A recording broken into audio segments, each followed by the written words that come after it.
तो इस समय हम भागीरथी नदी के मुहाने पर हैं, यानी कि भागीरथी के बनने की शुरुआत। एक बहुत महत्वपूर्ण चीज़ है कि भागीरथी जो है उत्तराखंड में, जहाँ गंगा गंगोत्री से शुरू होती है, तो उसका नाम भी भागीरथी है।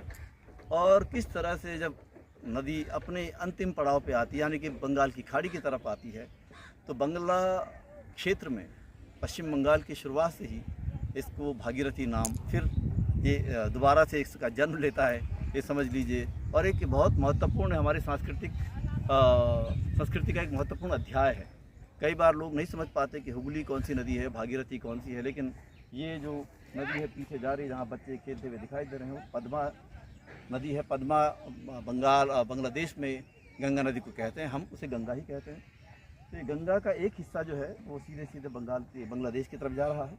और ये हिस्सा हम देख रहे हैं यहाँ से, ये यहाँ से अब पश्चिम बंगाल के अनेकों शहरों को बनाते हुए और वहाँ संस्कृतियों को बनाते हुए ये नदी वहाँ से गुजरती है। बहुत खूबसूरत पूरा भागीरथी का क्षेत्र है। उसके दोनों तरफ अनेकों प्रकार की संस्कृतियाँ बनी। लोगों ने, किसान, मजदूर, मछुआरे, उन सभी के लिए एक जीवनदायिनी वो नदी है।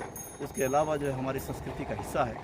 और नदियाँ और नवद्वीप में जो है इसमें जालंगी नदी मिलती है, और वहाँ से फिर ये जालंगी नदी से मिलने के बाद इसको हुगली नदी कहा जाता है। और फिर बंगाल के और प्रमुख शहरों जैसे चंदननगर है, बेंडिल, श्रीरामपुर, कोलकाता, हावड़ा से होते हुए फिर अंत में जाके सागर द्वीप में इसकी यात्रा समाप्त होती है।